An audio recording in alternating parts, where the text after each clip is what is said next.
de la Réunion a émergé de l'océan il y a 3 millions d'années. Ces récifs coralliens, âgés de 8500 ans, ne sont présents que sur les côtes ouest et sud de l'île. Les coraux sont les principaux bâtisseurs du récif. Ils abritent une multitude d'espèces, de tailles, de couleurs et de formes variées. Les récifs coralliens assurent une protection des espaces côtiers et permettent la pratique d'activités économiques et de loisirs. Sans cette véritable digue naturelle, il n'y aurait ni lagon, ni plage de sable blanc. Les récifs coralliens subissent les effets du changement climatique, mais aussi de multiples pressions locales. Accolés à la côte, ils sont sous l'influence immédiate des bassins versants et des activités humaines. Un bassin versant est une portion de territoire naturel dans lequel les eaux s'écoulent et convergent vers une même direction, un point de sortie appelé l'exutoire.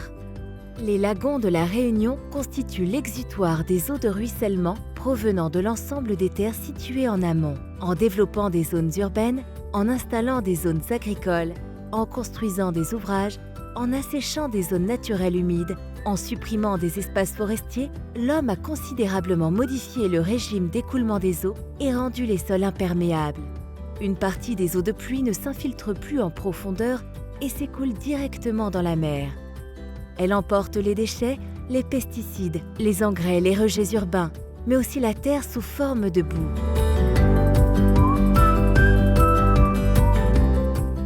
L'arrivée d'eau trouble chargée en matière organique et en sels nutritifs impacte fortement le récif corallien. Les coraux vont manquer de lumière, stressent, blanchissent et s'ils meurent, leur squelette sera rapidement envahi par un gazon d'algues. Lorsque les coraux meurent, ils sont rapidement colonisés et remplacés par des concurrents. Les algues, les éponges et les coraux mous. Le mauvais état du récif se traduit par une diminution du nombre d'espèces de coraux.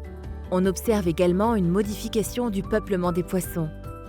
Le nombre de poissons herbivores augmente et domine largement l'écosystème.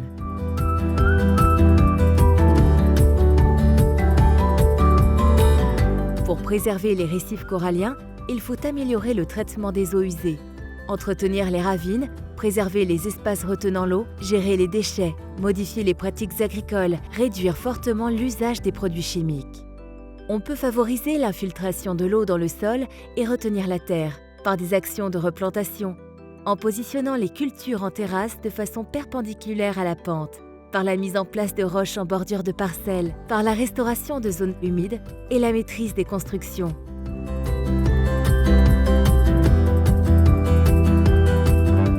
Le retour à un bon état de santé des récifs coralliens n'aura lieu qu'avec une bonne gestion des bassins versants. Que nous soyons particuliers, professionnels, décideurs, nous sommes tous concernés par cette gestion commune pour limiter l'impact des nuisances sur les récifs coralliens.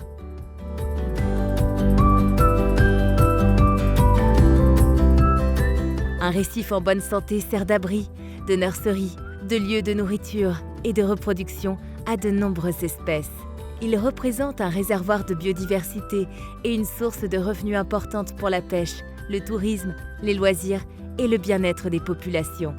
Il appartient donc à chacun d'entre nous de préserver nos récifs coralliens pour nos activités et pour les générations futures.